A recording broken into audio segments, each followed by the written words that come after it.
का बना रात में नहीं खाना, दिन का बना रात में नहीं खाना, रात का बना दिन में नहीं खाना, और रात का बना रात में नहीं खाना। फिर कब का बना कब खाना? तो दिन का बना दिन में ही खाना। तो दिन का बना दिन में ही खाना, तो निश्चित मान के चलना आप स्वस्थ बन जाएंगे, आप अनेक प्रकार की बीमारियों से अपने आप को बचा लेंगे। और अपनी वो मासिक धर्म की बात चल रही है कि कौन से माह में क्या खाना और क्या नहीं खाना, बड़ा महत्वपूर्ण विषय चल रहा है। मैसेज आया, महाराज जी इतने फास्ट मत पढ़ाओ, इतने फास्ट मत बोलो, आराम आराम से समझा समझा के बोलो। तो फिर मेरा ही सुबह मन बना कि वास्तविकता मेरा भाव ये था कि बीमारियों के विषय में दे दूं, जो मुख्य मैंने अनुभव लिया है। तो अब मैंने ये मन बना लिया है कि देखो, अगर आपको सुनना है तो अगर जो लोग चले भी जाएं तो बाद में सुन लेना कि साइटिका के लिए क्या है, पित्त के लिए क्या है, पेट के लिए क्या है, माइग्रेन के लिए क्या है, इस सबको देना था। लेकिन अब पहले इसको व्यवस्थित दे दूं, ये भी काम की चीज़ है। अब ये मेरी प्रवचन श्रृंखला मुझे 8 दिन में ख़त्म करना चाहिए, लेकिन अब हो सकता है वो लंबी चले जाए, पर आराम आराम से ही करने में ज़्यादा अच्छा रहेगा। और अब सबकी मांग थी हम अश्विन, अब आप 7वां मास कौन सा अश्विन समझते नहीं, अश्विन क्या कहलाता है। तो अश्विन का तात्पर्य ये लेता है सितंबर और अक्टूबर का, जो पिछली बार गया है ना, उसको अश्विन जो है वो अभी सितंबर और अक्टूबर वो अश्विन मास कहलाता है। इस अश्विन मास में क्या खाना क्या नहीं पीना उसकी अपन बात करते हैं। तो अश्विन मास में अनाज में बोला जाता है कि जौ और ज्वार। देखना जौ की बड़ी कहानी है, हर स्थान पर जौ मिल रहा है हमें, पर कहीं किसी शुद्ध भोजन वाले का जौ नहीं मिलता है। यहाँ हर माह में जौ मिल रहा है, लेकिन जौ की रोटी मिलती ही नहीं है। ठीक है ना, बनाओ भैया, आप भी खाओ और साधु को भी खिलाओ, स्वस्थ करो। तो जौ के बाद ज्वार, चावल, मूंग, मोठ, मसूर, चना और तुअर, ये अनाज में है। और सब्जी में बोले परवर, लौकी, तुरई, कुमड़ा, भिंडी, ग्वार फल्ली, सहजन की फल्ली, ये सब्जी में है। इसको सब्जी में बताया इन्होंने। और फल में, अब तो धीरे बोल रहा हूँ ना भाई, अब तो सब लिख पा रहे, समझ पा रहे ना मेरी बात को, ठीक है ना, और धीरा कर दूँ। फल में जो फल होते हैं उसमें मौसम्बी को कहा है, अनानास के लिए कहा है, लेकिन इसके लिए कहा है कि इतना जरूर ध्यान रखना, खाली पेट नहीं। एक बात ध्यान रखना इसको कि ये अनानास को जो लें आप, खाली पेट कभी मत लेना। अगर आपने खाली पेट लिया अनानास तो वो दुखदाई हो जाएगा आपके लिए, पीड़ा कारक बन जाएगा, इसलिए खाली पेट कभी नहीं लेना। क्या हुआ, अनानास का जूस जब भी लो तब आप कब लो, कुछ पेट में हो तब लो। उसका ये नियम है कि वेद जी ने इस चीज़ को बताया था। बोले वो अनानास जो है अगर खाली पेट लोगे तो वो जाकर आंतों में इन्फेक्ट हो जाता है, आंतें उससे खराब हो जाती हैगी। डायरेक्ट अगर ले लिया तो बोले डायरेक्ट नहीं लेना, खाली पेट नहीं लेना, बंद कर देगा जठराग्नि को। जैसे ही आपने खाली पेट लिया वो जठराग्नि बंद कर देगा आपको अगले दिन भूख ही नहीं लगेगी। इसलिए कभी खाली पेट नहीं लेना। जब कुछ खा लिया हो उसके बाद अनानास लेना आप। तो अनानास, फिर उसके बाद क्या है, सफ़ेद अनार, सफ़ेद ही अनार मिल रहा है सब जगह, नाशपाती, केला, सीताफल, आंवला, नारियल, चीकू और सेब, इन सब के लिए बोला है। ये फल में बोले गए, फल में इन सबको लेना चाहिए। लेकिन बताया बोला तो है, लेकिन सेवफल के लिए स्पष्ट मना किया, क्योंकि जो सेवफल होता है वो सेवफल आजकल जैसा होना चाहिए वैसा मिलता ही नहीं। वो कौन सी किससे पका हुआ रहता है, कार्बेट से पका रहता है, उस पर कुछ चढ़ा हुआ रहता है। तो सेवफल के लिए ध्यान रखना, फलों में आया तो, लेकिन सेवफल के लिए निषेध किया गया है, तो इसलिए सेवफल तो कम से कम लें आप, वो नुकसानदेह ही है।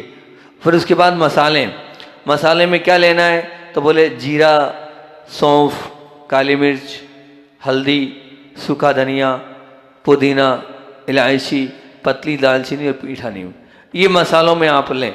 अपनी सब्जियों में ये सब कुछ मिलाएं बहुत अच्छे से। और अन्न में क्या लेना है, तो अन्न में यहाँ बोल दिया है कि ध्यान रखना, यहाँ पर क्या है, तो बोल दिया देसी गाय का दूध, घी, खीर, मावा अच्छा होता है इस समय लेना, मावा है, खीर है, छेना है, नारियल है, नारियल का तेल है, और साथ में तिल, इस समय तिल लेना चाहिए, पुराना गुड़ भी, और देशी मिश्री, खांड, नींबू, सेंधा नमक, नारियल का पानी कम मात्रा में लेकिन, मनुक्का, खजूर, किशमिश, भीगे मेवे में बादाम, चिरौंजी, पिस्ता आदि ये लेना चाहिए। अब मुख्य बात क्या है, कम खाएं। क्या कम खाना है वो बहुत ध्यान से देखें कि हर जगह एक चीज़ के लिए विशेष बोला गया है, कम खाएं।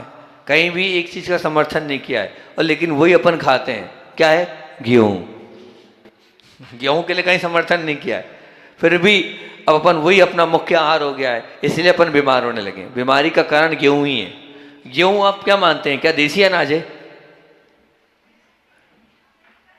अमेरिकन ये सीड्स है। गेहूँ हमारे यहाँ की उत्पत्ति नहीं है, बाहरी। हमारे यहाँ का ज्वार है, हमारे यहाँ का मक्का है, हमारे यहाँ का बाजरा है, हमारे यहाँ का जौ है, गेहूँ नहीं है। तो ये गेहूँ, लेकिन अब गेहूँ के आदी हो चुके हैं अपन, कम खाना गेहूँ, बाजरा, कुदरू, करेला, टमाटर, पपीता, मेथी, हरी मिर्च, लाल मिर्च, हरा धनिया, हींग, अजवाइन, सज्जी खार, तिल का तेल, सरसों का तेल, अलसी, अलसी का तेल, मूंगफली, दही, श्रीखंड, लस्सी। क्योंकि या कम ही खाना है इन चीज़ों को है, और ना खाएं, ये बहुत ज़रूरी है। इसका ध्यान देना बिल्कुल जरूरी कि ना क्या खाना है। तो कह दिया उड़द, कुल्थी, ककड़ी, फूल गोभी, पत्ता गोभी यूं भी खाना नहीं चाहिए, लेकिन इस पर इसमें खाना ही नहीं चाहिए। तरबूज, खरबूज, ना तरबूज खरबूज, ना तरबूज खरबूज के बीज नहीं खाना चाहिए। सौंठ, लौंग, जायफल, इमली, रिफाइंड तेल, वनस्पति घी, डेयरी का घी, बटर, छाछ। अब देखो किसी बड़ी बात बोल दी, इस समय आपको छाछ नहीं लेना चाहिए, जबकि छाछ तो 12 महीने कहा गया, लेकिन नहीं, इस समय आप छाछ ना लें, कब बढ़ जाएगा। पनीर, आयोडीन, नमक, सफ़ेद शक्कर, फ्रिज का ठंडा चाय कॉफ़ी और बासी भोजन, होटल का इस समय भोजन नहीं लेना। खमीर वाली जो जलेबी आदि वो नहीं लेना। काजू पिस्ते नहीं लेने की निश्चित ध्यान रखना, नहीं लेना है ये बिल्कुल। तो ये कुल मिलाकर अश्विन मास के विषय में मैंने आपको पूरा बता दिया कि अश्विन मास में, अश्विन मतलब कौन सा माह? कुमार का तो महीना है, लेकिन कौन सा? सितंबर और अक्टूबर। मुझसे आज मांग आई थी, महाराज जी आप बोल देते हो, हम समझते नहीं है, आज हमें पढ़ा ही नहीं गया है ये अश्विन अश्विन, हम तो सब तो सितंबर और अक्टूबर। अब आती बारी काय की? कार्तिक की। अब वो कौन सा हो गया?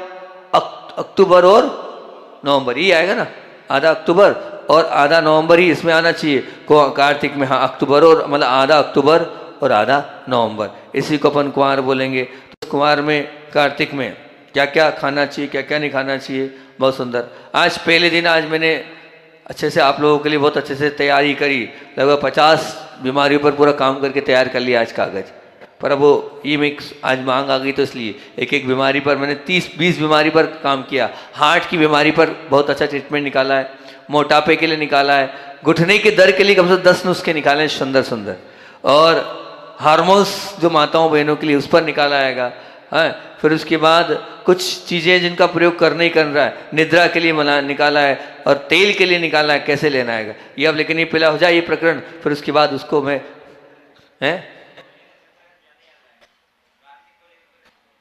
अच्छा ये बोल दूँ 2-2 महीने, भैया जी कहना 2 महीने, ये बोल दो, ठीक है कोई दिक्कत नहीं। अगर ऐसी भावना है तो ये वाला सबसे पहले तो मैंने इसमें ये किया आएगा। अभी एक डायरी और रह गई, फिर चलो ठीक है जितना होगा होता है, इसमें से फिर बाद में और बोल दूंगा। इसमें कौन सी चीज़ किसके साथ खाना चाहिए और कौन सी चीज़ किसके साथ नहीं खाना चाहिए, कार्तिक के बाद थोड़ा सा वो बोल देंगे। 2-2 महीने बोल देते, भैया जी का कहना है 2 महीने आज बता देंगे, 2 महीने कल बता देंगे, चलेगा ना ऐसा, और ये चीज़ भी देते जाएंगे। तो कार्तिक माह में क्या है, कार्तिक मतलब कौन सा? अक्टूबर और नवंबर। अभी शायद मेरे ख्याल से कार्तिक नहीं, अश्विन चालू हो गया, कार्तिक निकल गया। तो इसमें क्या है, जौ, अनाज में ज्वार, बाजरा, चावल, मूंग, तुअर, चना, मसूर और मोठ, ये क्या है, क्या है ये? खाना है। सब्जी में कुम्बड़ा, कुम्बड़ा मतलब भैया बहुत अच्छा होता है कद्दू, आप मान के चलना कद्दू अनेक प्रकार की बीमारियों में काम आता है। कद्दू की बात याद आ गई तो आपको बोलता हूं,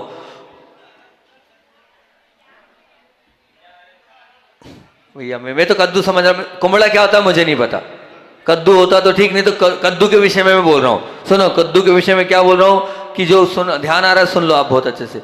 जब एक बार क्षुल्लक अवस्था में धैर्य सागर जी अस्वस्थ हुए थे तो सुशील जी वैद्य जी ने उनको कद्दू का कल्प कराया था। मतलब कद्दू ही कद्दू खिलाया था, कद्दू ही कद्दू खिलाया था और वो ठीक हुए थे कद्दू कल्प से। तो कद्दू अपने आप में बहुत प्रभावकारी औषधि के रूप में कार्य करता है। अब हो गया कद्दू।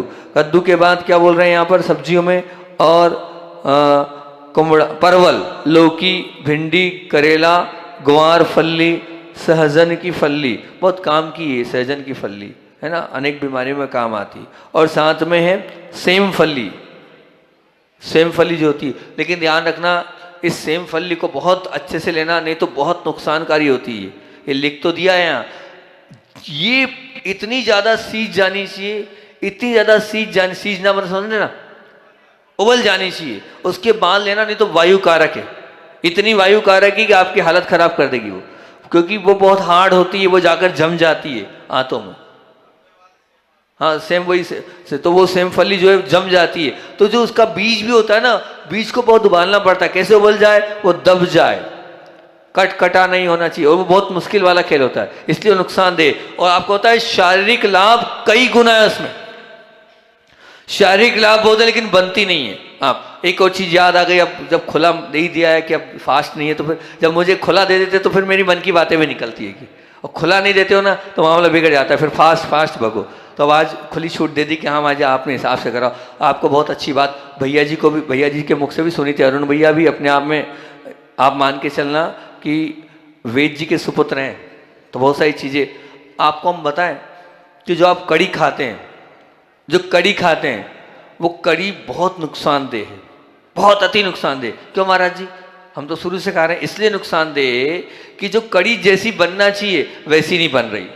कड़ी को पहले चूल्हे में उबलती थी तो उबलने के कारण वो जो बेसन था वो पूरा इतना पक जाता था, लेकिन आज अब वो जो टेम्परेचर है आपने बढ़ा दिया, उबाल दे दिया, वो कड़ी पकती ही नहीं है, वो कड़ी पकती ही नहीं है जैसी पकना चाहिए। मंदी आंच, बहुत कौन ने बोला मंदी आंच में?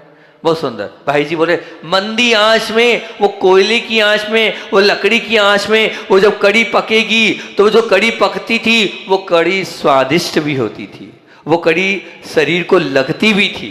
तो अब मान के चलना वो कड़ी बनना ही बंद हो गई, इसलिए कड़ी तो डॉक्टर सीधे, मैं कहता हूँ लेना ही नहीं। मैंने दीक्षा के बाद कड़ी खाई नहीं, बहुत जबरदस्ती होती तो खाता हूँ, क्योंकि मेरे तो दिमाग में नहीं उतरती वो कड़ी। वो जब भी लिया उससे नुकसान ही हुआ है। कारण ये कि वो जो है वो जिस हिसाब से उबलना चाहिए उस हिसाब से उबला नहीं, इसलिए।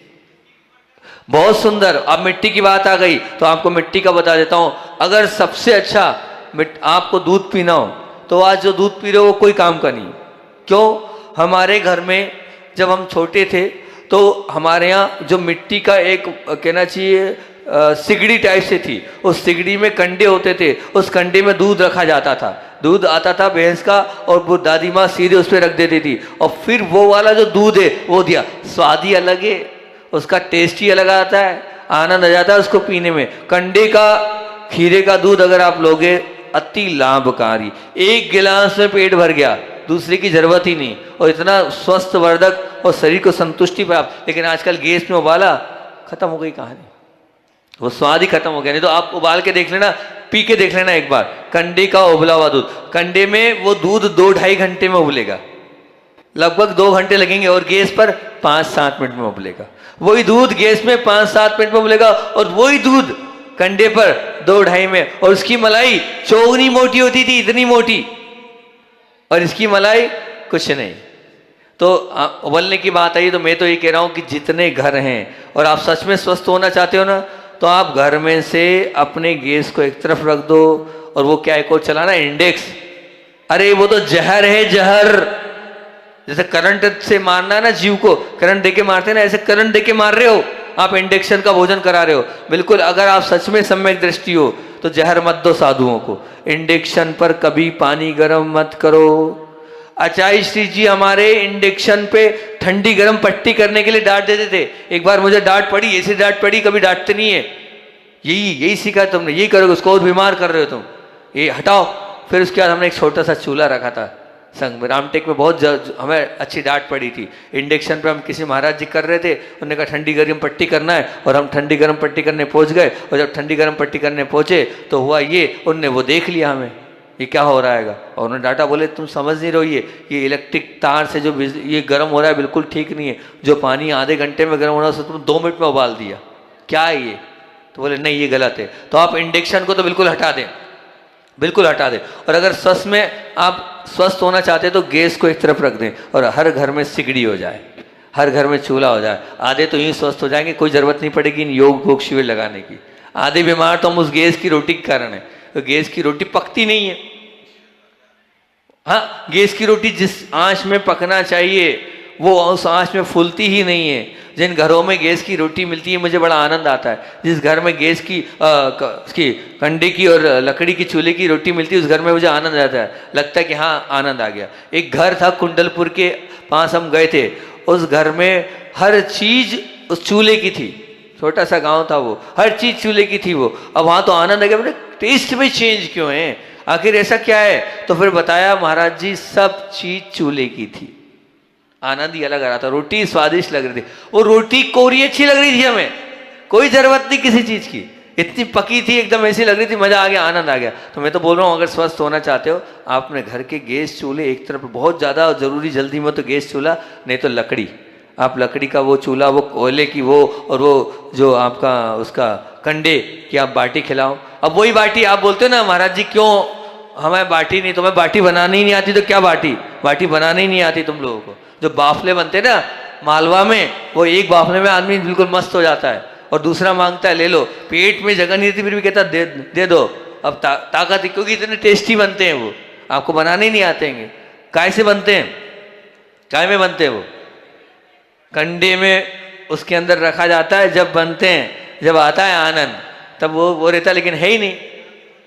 जगह जगह से बिल्कुल होना चाहिए, एक आध तो बना के बता कि हाँ हमने बना के बताया, और फिर बोल रहे हो आए कछु नहीं आए तुम्हें, तुम्हारे की बाटी तो ऐसे मारो और माथा फोड़ जाए ऐसी बाटी, ऐसी तो बाटी बनाते और बोल रहे कि महाराज जी लेते नहीं है बाफले, महाराज जी बाफले वाले हैं और बाफला बनाना तो आए तब तो लें। हाँ, तो आई बात बीच में, तो हमने आपको बोल दिया कि आप गैस बंद करो, चूल्हे का रखो। जब आचार्य श्री अस्वस्थ हुए थे कुंडलपुर में, हमने आचार्य श्री जी को वहाँ रेवती रेंज में भी, आप लोगों को अगर ध्यान है रेवती रेंज वाले बैठे हैं, तो हमने चूल्हे बुलवाए थे और हर जगह चूल्हे दिए थे। रामटेक में भी चूल्हे दिए थे कि चूल्हे का ही होना चाहिए, उसमें पकता है और वही पचता है, नहीं तो फिर मचता है। गैस का मचता है ना, पचता है और ना पकता है, और चूल्हे का पकता भी है और पचता भी है। बिल्कुल, बहुत अगर सुंदर मेरी बात आपको अच्छी लग रही हो तो मेरी बात को स्वीकार करके इस चीज़ को अगर आप मान लोगे तो बहुत अच्छा रहेगा। चलो, कितने लोग हैं जो बोले हाँ हम शुद्ध भोजन चूल्हे से बनाएंगे। घर खराब हो जाएंगे महाराज, काले पड़ जाएंगे हमारे घर। हमारे घर हजारों लाखों के बने, सीलू बोला मेरी बिल्डिंग बनी करोड़ों की, मैं कहाँ लगाऊं। लेकिन सही कह रहा हूँ, सच में मान के देख, 8 दिन ले नियम, तो आनंद हो जाएगा, भूल जाएगा तेरी गैस वेस की रोटी। अध्यक्ष जी वो महल जो बनाया उसमें आप सिस्टम रखो चूल्हे वाला। हाँ, हमारे भाई जी बोल रहे गैस के कारण इतनी गैस बनने लगी, पहले गैस नहीं बनती थी। आज वायु विकृति, आज बीमार हम इसीलिए हुए, मूल खराब है हमारा। मूल जो भोजन जैसा पकना चाहिए वैसा भोजन पक नहीं रहा है। कड़ी का तो मैंने उदाहरण दे दिया आपको, ऐसे हर चीज में दूध का उदाहरण आपको दे दिया, ऐसे रोटी का उदाहरण दे रहा हूं मैं आपको। भाई जो चीज, अब मैं आचार्य श्री ने इसका एक उदाहरण दिया तो मुझे याद आ रहा है। आचार्य श्री ने क्या उदाहरण दिया सुनो ध्यान से। जब ये चर्चा चल रही थी, जब मुझे डांटा था वो क्या बोलते उस पर, इंडक्शन पर, कि आज के बाद संघ में इंडक्शन नहीं आना चाहिए, समझ लेना नहीं तो। फिर आचार्य श्री ने क्या बोला, क्या अच्छा उदाहरण दिया। गुरुदेव बोलते हैं, बोले 64 पहरी, क्या उदाहरण दिया गुरुजी ने डांटते हुए। हाँ, फिर पहले तो डांटा तेज हो गए और फिर मुस्कुराते बोले दुर्लभ तुम आयुर्वेद को पढ़ने वाले हो, आयुर्वेद करने वाले हो, और तुम इतना नहीं मालूम, तुम समझते हो 64 पहरी किसको बोलते हैं। मैंने जी अच्छा से किसको बोलते हैं।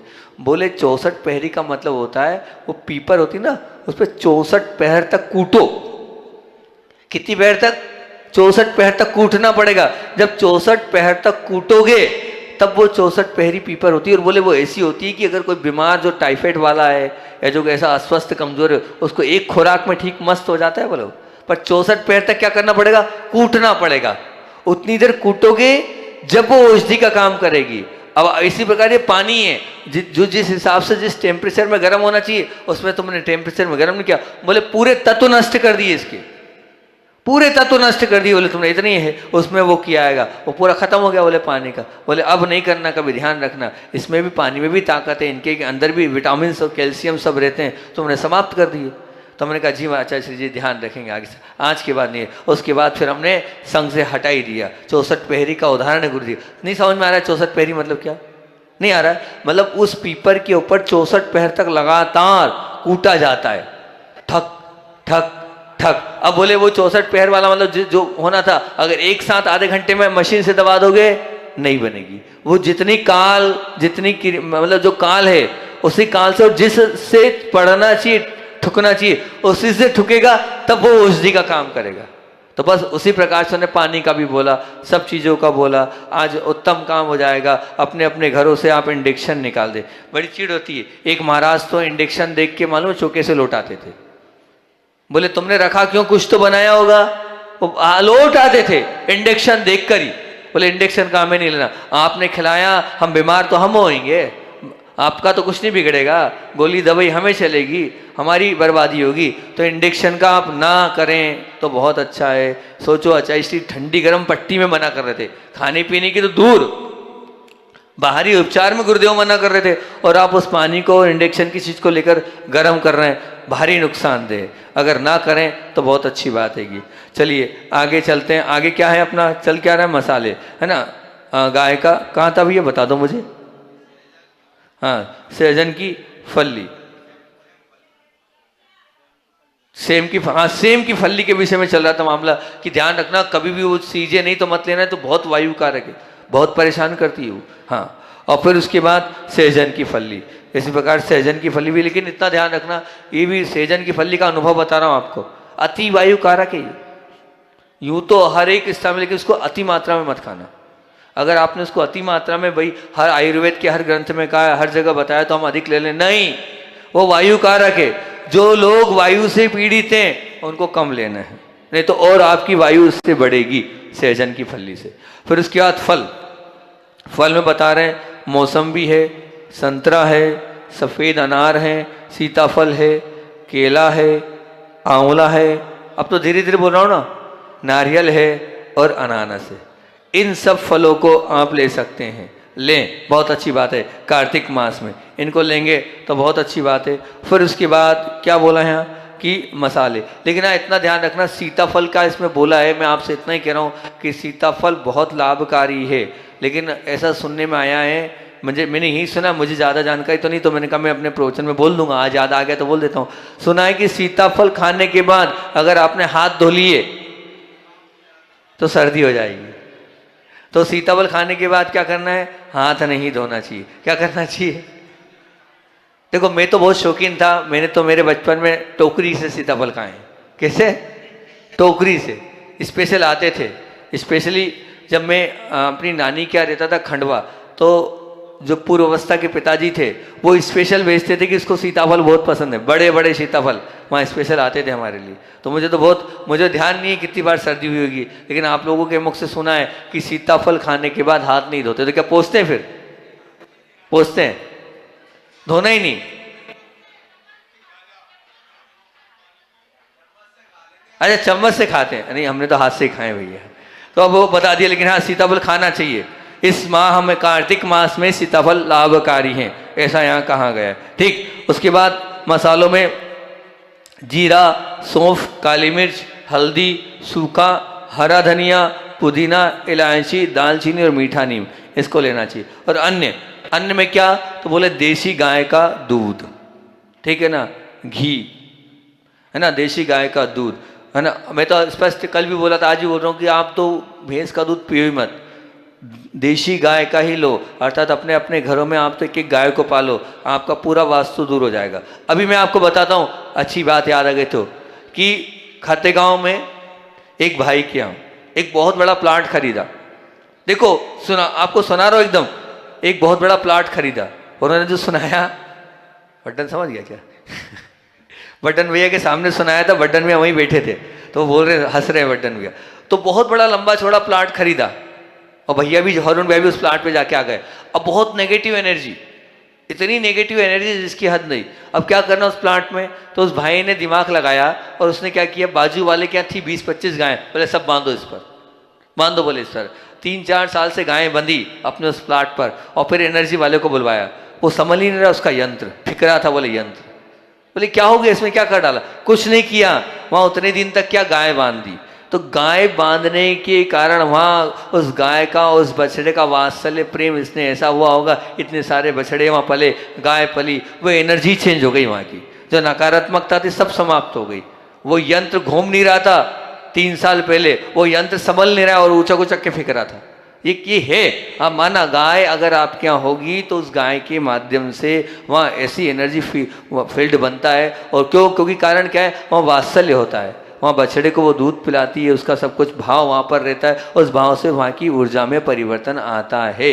तो आप गाय पालें, गाय का दूध लें, गाय का दूध सेवन करें। हमारे गुरुदेव ने कितने प्रवचन करें इसी विषय को लेकर कि हर घर में गाय। अब दिल्ली, बम्बई, इंदौर में कहाँ गाय रखें महाराज? स्थानीय फ्लैट में तो हम रहते हैं, फ्लैट में तो हम रहते हैं, लेकिन आरोन में तो रख सकते हैं हम। यहाँ तो कोई बड़ी बात नहीं है, यहाँ तो हर घर में होना चाहिए, लेकिन बंद। अलसी का तेल, मूंगफली, दही, छाछ, लस्सी, खमीर वाली चीज बिल्कुल नहीं खाना, और ना खाएं। और बता देता हूं 2 मिनट में कि ना क्या खाएं। तो ना खाएं में हैगा पालक, ध्यान रखना क्या नहीं खाना है, वैसे ही नहीं खाना, फिर भी नहीं खाना। ककड़ी, बैंगन, फूल गोभी, पत्ता गोभी, तरबूज, खरबूज। मैं इसीलिए मना करता था, तरबूज खरबूज के बीज समझ लो, वो ले आएंगे तरबूज खरबूज के बीज। मैं कह अभी नहीं खाए जाते तरबूज खरबूज के बीज, आप समझो तो भाई। नहीं बहुत अच्छे बोलते, डॉक्टर ने बोला है स्पष्ट कहा ना खाना, यहाँ स्पष्ट करे ना खाना तरबूज खरबूज के बीज। सौंठ, लौंग, अच्छा सौंठ भी नहीं लेते, लौंग, इमली, रिफाइंड तेल, वनस्पति घी, डेयरी का घी है ना, बटर, पनीर, आयोडीन, नमक, सफेद शक्कर, फ्रीज का ठंडा कुछ। फ्रीज तो आप घर से बाहर ही कर दो, आपके घर में फ्रीज होना ही नहीं चाहिए। फ्रीज की जितनी चीजें सब हानिकारक। महाराज कैसी बात करते हो, उसके बिना तो हमारा घर ही चल रहा है। लेकिन सच कह रहा हूँ, फ्रीज की चीज बहुत नुकसानदेह होती है, उनको ना रखे तो ज़्यादा अच्छा है। कॉफ़ी, होटल का भोजन और अनार, काजू, पिस्ता इस समय आपको कार्तिक में बिल्कुल भी नहीं लेना चाहिए। ये हुई कार्तिक की बात। 2 बीमारियों के लिए, वो एक बीमारी बोलूँगा और मेरा प्रकरण रहेगा 1 माह। अगला कौन सा है?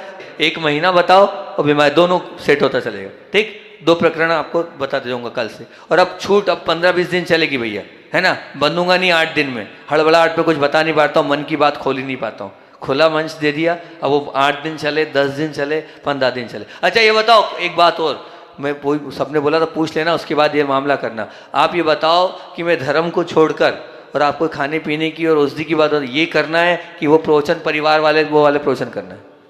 चलिए, बोधि समाधि परिणाम शुद्धि आत्मोपलब्धि शीर्षों की सिद्धि चिंता मणि चिंतित वजदाने त्वां वंदमानस्य ममास्तु देवी।